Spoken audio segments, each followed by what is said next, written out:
నమస్తే welcome to BCN news ఈ రోజు వార్తలతో ముందున్నది తేజస్విని ముందుగా ముఖ్యాంశాలు శ్రీహరికోటలో జాతీయ అంతరిక్ష ప్రయోగశాల ఉత్సవాలు ముఖ్య అతిథిగా పాల్గొని చిన్నారులకు బహుమతులు ప్రదానం చేసిన డిప్యూటీ సీఎం పవన్ సెప్టెంబర్ మొదటి వారం నుంచి రెవెన్యూ సదస్సులు వాయిదాకు గల కారణాలు ప్రకటించిన మంత్రి అనగాని సత్యప్రసాద్ మాజీ మంత్రి జోగి రమేష్ పై మంత్రి వాసంశెట్టి సుభాష్ పై అక్రమాల విషయంలో అరెస్ట్ చేస్తే బీసీ కార్డు తీస్తారా అంటూ ఎద్దేవా మాజీ మంత్రి జోగి రమేష్ పై మాజీ ఎమ్మెల్సీ అంగర సెటైర్లు అక్రమాలు చేసినందుకు పోలీసులు అరెస్ట్ చేశారంటూ స్పష్టం తక్కువ ఖర్చుతో రాకెట్ ప్రయోగాలు చేస్తున్న ఇస్రో శాస్త్రవేత్తల కృషిని డిప్యూటీ సీఎం పవన్ కళ్యాణ్ అభినందించారు. తిరుపతి జిల్లా శ్రీహరికోటలోని సతీష్ ధావన్ స్పేస్ సెంటర్లో జరిగిన జాతీయ అంతరిక్ష ప్రయోగశాల ఉత్సవాల్లో పవన్ పాల్గొన్నారు. ముందుగా పవన్ కళ్యాణ్ జ్యోతి ప్రజ్వలన చేసి కార్యక్రమాన్ని ప్రారంభించారు. ఈ సందర్భంగా షా డైరెక్టర్ రాజరాజన్ చంద్రయాన్ 3 రాకెట్ ప్రయోగ నమూనాను పవన్ కు బహుకరించారు. ఈ సందర్భంగా ఆయన మాట్లాడుతూ రాకెట్ ప్రయోగాలు చేసే శాస్త్రవేత్తలు కనిపించని దేవుళ్లుగా అభివర్ణించారు. శాస్త్రవేత్తలను యువత విద్యార్థులు ఆదర్శంగా తీసుకుని సరికొత్త ప్రయోగాలకు శ్రీకారం చుట్టాలని పిలుపునిచ్చారు. శాస్త్రవేత్తలకు భారత ప్రధాని నరేంద్ర మోదీ అండగా ఉండడంతో ప్రయోగాలు విజయవంతమవుతున్నాయని అన్నారు. శ్రీహరికోట సందర్శనతో తన చిన్ననాటి కళ నెరవేరిందని పవన్ కళ్యాణ్ చెప్పుకొచ్చారు. అనంతరం అంతరిక్ష దినోత్సవ కార్యక్రమాల పోటీల్లో విజేతలుగా నిలిచిన విద్యార్థులకు పవన్ కళ్యాణ్ బహుమతులు ప్రశంసా పత్రాలు అందజేశారు. సైన్స్ అండ్ టెక్నాలజీలో బడ్జెట్ లేదు రాజరాజన్ గారు. You must be assuming that I have a great budget. I'm sorry to say I don't have a budget because state itself don't have a budget. So you can imagine what will science and technology, what kind of budget it will have. So, but nevertheless, we take inspiration from Shah. శ్రీహరికోటని ఎలా నిర్మించారు? ఇప్పుడు ఈరోజు రాష్ట్రం అతలాకుతలంలో ఉంది, ఆర్థికంగా చిన్న భిన్నం అస్తవ్యస్తంగా ఉంటే స్ఫూర్తిని ఎక్కడి నుంచి తీసుకోవచ్చు అంటే శ్రీహరికోట నిర్మాణం నుంచి తీసుకోవచ్చు. We never had budgets. ఎంత బడ్జెట్స్ ఉన్నాయి మన దేశానికి? స్పేస్ సెంటర్కి ఎంత బడ్జెట్స్ ఉంటాయి? Father of space program Vikram Sarabhai గారికి ఎవరో ఒకటి బలంగా అనుకున్నారు, ఈ దేశంలో మాట్లాడాలి, మనం చేయాలి, స్పేస్ ఎక్స్ప్లోరేషన్ జరగాలి. ఈ ఆర్యభట్ట లాంటి వాడు ఉన్నాడు మన దేశంలో. వేదాల్లో ఎక్కడ చూసినా మన 4 వేదాలు ఉపనిషత్తులు ఎక్కడో చోట కనిపిస్తూ ఉంటుంది. అబౌట్ మనకి రైట్ ఫ్రమ్ మాలిక్యూల్స్ దగ్గర నుంచి పంచభూతాల దగ్గర నుంచి రిఫరెన్స్ కనిపిస్తూనే ఉంటుంది. అలాంటి వాళ్ళు అనుకున్న ఆలోచన ఈ రోజున మనకి ఎట్లా అయిపోయిందంటే, నేను చిన్నప్పుడు ఇక్కడ ఉండేవాడిని నెల్లూరులోనే, ఎప్పుడు నేను వినేవాడిని, మాకు ఎప్పుడు వచ్చే అవకాశం లేదు. ఒక 40,000 ఎకరాల నేల ఇది, ఇట్స్ అన్ ఐలాండ్. నేను రాగానే అనిపించింది, నాకు ఏ విజువల్ అయితే ఉండిపోయిందో నాకు అదే విజువల్ నేను చూస్తున్నాను ఈ రోజున. హెలికాప్టర్ నేను దిగుతూ ఉంటే ఎంత అందంగా అనిపించిందంటే, నేను చిన్నప్పుడు ఊహించుకుని ఇదే కదా, ఇలా ఉంటుందని చూస్తూ ఉంటే ఈ ఐలాండ్లో దిగి దగ్గర నాకున్న ఒకటే ఏమనిపించిందంటే, ఇంత చక్కటి అడుగు ఉంది ఏంటి అనిపించింది. అసలు ఇక్కడ ఎక్కడ రాకెట్లు ప్రయోగిస్తారు, మనకి భారతదేశానికి తలమానికంగా ఉండే ప్రయోగాలు జరుగుతాయి, అంతరిక్ష ప్రయోగాలు జరుగుతాయి, అట్లా అనిపించలేదంటే ఎక్కడ చాలా ఒక థిక్ జంగిల్లా ఉంది ఏంటి అనుకుంటాం. ఇందాక రాజరాజన్ గారు మాట్లాడుతూ ఉంటే ఆయన అడిగా, నేను ఎందుకు పిలిచాను ఇక్కడికి, నేను కోరుకున్నాను ఇక్కడికి రావాలని అంటే, 1 నువ్వు సైన్స్ అండ్ టెక్నాలజీ మినిస్టర్, 2 నువ్వు పర్యావరణాన్ని ప్రేమించేవాడు. మేము కూడా అంటే ఆ సందర్భంలో చెప్పారు, ఈ 40,000 ఎకరాలు ఉన్న ఈ ఐలాండ్లో దాదాపు 3 అంటే ఒక 300% అటవీ శాతాన్ని పెంచాను నేను. నాకు నిజంగా ఆనందం కలిగింది. లోపలికి ఎంటర్ అవుతుంటే కూడా నాకు అనిపించింది, ఇంత చిక్కగా ఉన్నాయండి చెట్లు, ఇన్ని రకాల చెట్లు. That biodiversity we have to take a lot of lessons from షా. అన్ని భాషలు, అన్ని రాష్ట్రాలు అందరు కలిస్తేనే that's what made ISRO the greatest space organisation. Grateful the unity of this nation, the cultural integrity of this nation has reflected in ISRO. ISRO is not just about scientific advancement. It is also about integrity of the nation. విభిన్నమైన భాషలు ఉండొచ్చు. Maybe you might be a Muslim, you might be Hindu, you might be Christian. No matter which religion you belong to. But we all work for the nation. That's what ISRO stood for. That's what SHART stood for. That's what Satish Dhawan Space Center stood for under the leadership of Rajarajan Garu and the other distinguished eminent scientists. I'm grateful to you, sir, for giving me this opportunity. We salute you. గతంలో నిర్ణయించినట్లు revenue సదస్సులను ఈ నెల 16వ తేదీ నుండి కాకుండా September మొదటి వారం నుండి నిర్వహించనున్నట్టు రాష్ట్ర రెవెన్యూ రిజిస్ట్రేషన్లు స్టాంప్స్ శాఖ మంత్రి అనగాని సత్యప్రసాద్ తెలియజేశారు. రాష్ట్ర సచివాలయంలో ఆయన మీడియాతో మాట్లాడుతూ నిజానికి రెవెన్యూ సదస్సులను ఈ నెల 15వ తేదీన లాంఛనంగా ప్రారంభించి 16వ తేదీ నుండి నిర్వహించాల్సి ఉందని తెలియజేశారు. క్షేత్రస్థాయిలో పనిచేసే పాత అధికారులతో రెవెన్యూ సదస్సులను నిర్వహిస్తే సరైన ఫలితాలు రావని గుర్తించి ఉద్యోగుల బదిలీల ప్రక్రియ పూర్తయిన తదుపరి సదస్సులు నిర్వహించాలని నిర్ణయించినట్టు తెలియజేశారు. మొదటి 45 రోజుల పాటు భూ వివాదాలు రీసర్వేలో జరిగిన తప్పిదాలకు సంబంధించి ప్రజల నుండి అర్జీలను స్వీకరించి తదుపరి 45 రోజుల్లో తగు చర్యలు తీసుకుంటూ రెవెన్యూ సమస్యలు పరిష్కరించనున్నట్టు తెలియజేశారు. ఏదైతే ముందుగా 16వ తారీఖు అనుకున్నామో ఈ ప్రభుత్వం ఏర్పడి సరిగ్గా 2 నెలలు అవుతా ఉంది. ట్రాన్స్ఫర్ల ప్రక్రియ ఉంది కాబట్టి ట్రాన్స్ఫర్ల ప్రక్రియ రేపటి నుంచో ఎల్లుండి నుంచో మొదలు పెడతా ఉన్నారు కాబట్టి కొత్త అధికారులు వచ్చిన తర్వాత రెవెన్యూ సదస్సులు చేస్తే బాగుంటుందని చెప్పేసి సెప్టెంబర్ మొదటి వారానికి వాయిదా వేయడం జరుగుతూ ఉంది.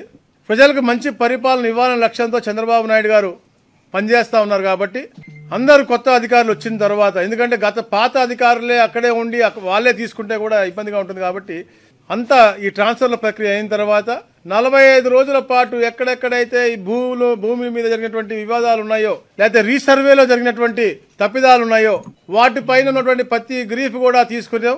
దాని తర్వాత 45 రోజులు దానికి ప్రత్యేకంగా రెక్టిఫికేషన్ పెట్టాం. 45 రోజులు మొదటి 45 రోజులు ఎప్పుడైతే అర్జీలు తీసుకుంటా ఉన్నారో అప్పుడు కూడా జిల్లాకు ఒక నోడల్ ఆఫీసర్గా ఒక ఐఏఎస్ అధికారిని వేయటం, తర్వాత ప్రతి గ్రామంలో జరుగుతున్నటువంటి పనితీరు అందరూ అధికారులు మంత్రులు కూడా పర్యవేక్షించుకోవటం ఒక పగడ్బందీ కార్యాచరణగా ఈ యొక్క రెవెన్యూ సదస్సులు జరగబోతూ ఉన్నాయి. ఈ యొక్క ట్రాన్స్ఫర్ల మూలంగా ఒక 15 రోజులు వాయిదా వేయడం జరుగుతూ ఉంది. ఆలోచన కలిగించే విధంగా గత 5 సంవత్సరాలు జరిగినాయి. తప్పకుండా గతంలో ఏదైతే ఇనామ్ యాక్ట్ ఉండొచ్చు, అబాలిషన్ యాక్ట్ ఉండొచ్చు, ఎస్టేట్ ల్యాండ్స్ ఉండొచ్చు, తిరుపతి పోతే మఠం భూములు అవ్వచ్చు, అసలు రకరకాల భూములు కబ్జాలు గురైనాయి. అసలు యాక్ట్లని అసలు ఎక్కడ కూడా పట్టించుకోకుండా దాంట్లో ఉన్నటువంటి అన్ని యొక్క పాలసీలు కూడా ఇష్టానుసారంగా మార్చేసి వాళ్ళు కబ్జాలు చేశారు. ఇవన్నిటిపైన అధ్యయనం చేయడానికి కోసమే ఈ సుదీర్ఘమైనటువంటి ప్రక్రియ ఇదొకటి. అంటే అధికారులు పొలిటీషియన్స్ అందరూ కూడా ఇన్వాల్వ్ అయ్యి ఈ కార్యక్రమం చేపడతాను ప్రతిష్టాత్మకంగా తీసుకుని ముందు ఈ ల్యాండ్ రికార్డ్స్ అన్నీ కూడా రెక్టిఫై చేసి దాని తర్వాత మళ్ళా ఈ రీసర్వేని పగడ్బందీగా చేసి ఒక మంచి వాతావరణం. ఎందుకంటే ఈ రోజున ఏ ల్యాండ్ లార్డు హ్యాపీగా లేడు. రీసర్వే జరిగిన ప్రాంతంలో రీసర్వే సరిగ్గా జరగలేదు, మాకు ల్యాండ్ తక్కువైందనో లేకపోతే ఎల్పిఎం నంబర్లు ప్రాపర్గా ఇవ్వలేదనో సబ్ డివిజన్ చేయలేదనో అదొక ప్రాబ్లం ఉంది. చెయ్యని దగ్గర ఇట్లాంటి కబ్జా ప్రాబ్లమ్స్ ఉన్నాయి. సో ఇలాంటి ఎక్కడ ఇబ్బంది లేకుండా రీసర్వేలో జరిగినటువంటి ఇబ్బందులన్నీ కూడా రెక్టిఫై చేసి మిగతా ఊర్లలో కూడా రీసర్వే పూర్తి చేసి అందరికి కూడా నూతనమైనటువంటి పాస్ పుస్తకాలు కూడా నాన్ టేరబుల్ మంచి క్వాలిటీ ఉన్నటువంటి సెక్యూరిటీ నామ్స్ ఉన్నటువంటి, అంటే ఏదైతే డూప్లికేట్ చేయలేరో గతంలో ప్లాస్టిక్ భూ హక్కు పత్రాలని చెప్పేసి నవరత్నాల ఫోటో వేసి ఇచ్చారు, అలాంటివి కాకుండా మంచి పాస్బుక్ తయారు చేసి కూడా వాళ్ళందరికీ కూడా ఇచ్చే ఏర్పాటు కూడా ఈ ప్రభుత్వం చేస్తారు. ప్రభుత్వ ఆధీనంలో ఉన్న భూములను అక్రమంగా కొనుగోలు చేసినందుకు కుమారుణ్ణి అరెస్టు చేస్తే బీసీ కార్డును బయటకు తీస్తారా అంటూ మంత్రి వాసంశెట్టి సుభాష్ మాజీ మంత్రి జోగి రమేష్ పై ఫైర్ అయ్యారు. ఈ మేరకు ఆయన మీడియాతో మాట్లాడుతూ గత ప్రభుత్వంలో మంత్రిగా ఉండి బీసీలకు ఏం చేశారని ప్రశ్నించారు. అక్రమాలను ప్రశ్నిస్తే బీసీనన్న విషయం గుర్తుకు వచ్చిందా అంటూ తీవ్ర ఆగ్రహం వ్యక్తం చేశారు. జోగి రమేష్ తన అధికారాన్ని కుమారుడి కబ్జాలకు అడ్డాగా నిలిపారని అన్నారు. అగ్రిగోల్డ్ భూములను కొట్టేశారని, ఇప్పుడు కుమారుడు అరెస్టు కాగానే బీసీ కార్డును బయటకు తీశారని ఎద్దేవా చేశారు.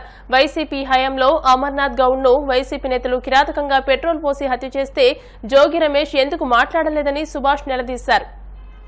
మరి అవినీతి విషయానికి వస్తే ఈరోజు కృష్ణా జిల్లా జూనియర్ పెద్దిరెడ్డి ఒకరు బయటకు వచ్చారు. ఆయనే జోగి రమేష్ గారు. మరి ఆయన కుటుంబ సభ్యులు చేసిన అవినీతి ఈరోజు బయటకు రావడం జరిగింది. అదేవిధంగా వాళ్ళ అబ్బాయిని కూడా అరెస్ట్ చేయడం జరిగింది. మరి అగ్రిగోల్డ్ భూములు అన్యకాంతం అయ్యాయి, దాని మీద విచారణ చేపట్టండి అని యాజమాన్యం మరి పోలీసులను సంప్రదించగా అధికారులు సుదీర్ఘ విచారణ తర్వాత ఈరోజు వాళ్ళ అబ్బాయిని అరెస్ట్ చేయడం జరిగింది. గీత ఉపకులాలకు చెందిన వ్యక్తి జోగి రమేష్. మరి గీత ఉపకులాలకి ఏ రోజైనా ₹1 ఇప్పించగలిగాడు ఆయన. కళ్ళు దుకాణాలు అన్నీ తీసేశారు. కనీసం ఆ కుల వృత్తి పోయింది, లిక్కర్ లైసెన్స్లన్నా 2-3 ఇప్పించగలిగాడా? మరి ఆ కుల వృత్తికి కూడా ఉపకారం చెయ్యని మంత్రి ఎవరైనా ఉన్నారంటే జోగి రమేష్ అనే చెప్పుకోవచ్చు. పోని కుల వృత్తి వదిలితే ఆయన సొంత కులస్తుడు అమర్నాథ్ గౌడ్ని పెట్రోల్ వేసి తగలబెట్టేస్తే ఈయన ఏ రోజన్నా ఇంటికి వెళ్ళి పలకరించగలిగాడా?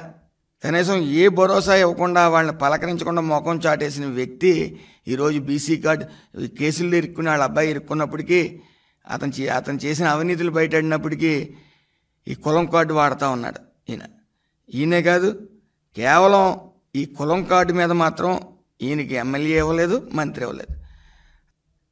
గతంలో ఈయన చంద్రబాబు నాయుడు గారి ఇంటి మీద దాడి చేయడానికి 20 కార్లు వేసుకెళ్ళి జగన్ గారి మెప్పు కోసం హడావుడి సృష్టించి మంత్రి పదవి, ఎమ్మెల్యే పదవి తీసుకున్నారు. అలాగే పేరు నాని కానీ, కొడాల నాని కానీ లోకేష్ గారిని, పవన్ కళ్యాణ్ గారిని దూషించి మరి మంత్రి పదవి తీసుకున్నారు. ఇక్కడ కులంలో బలం ఉందని మాత్రం వీళ్ళు ఎవరికి ఇవ్వలేదు. కేవలం వీళ్ళు బూతులు తిడతారో, వాళ్ళు దాడులు చేస్తారో, అలాగే సంబరాల రాంబాబు ఈ కృష్ణలీలలు ఉన్నాయో ఆ కృష్ణలీలను చూసి ఆయనకి మంత్రి పదవి ఇవ్వడం జరిగింది.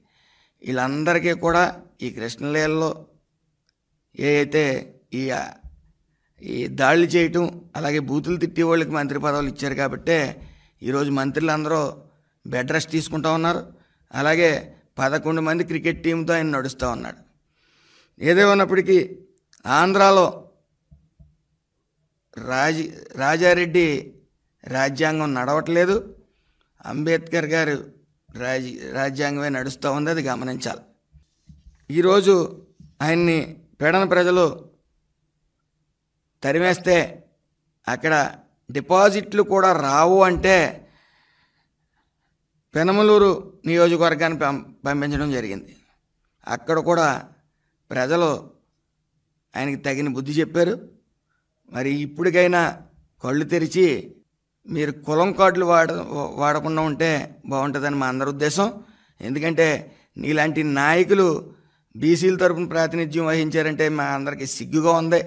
ఎట్టి పరిస్థితుల్లో కులం కార్డులు తేకో. ఎందుకంటే మీలాగా అక్రమ కేసులు, వైసీపీలాగా అక్రమ కేసులు బనాయించే ప్రభుత్వం కాదు ఇది. ఇప్పుడు ప్రకటనలు.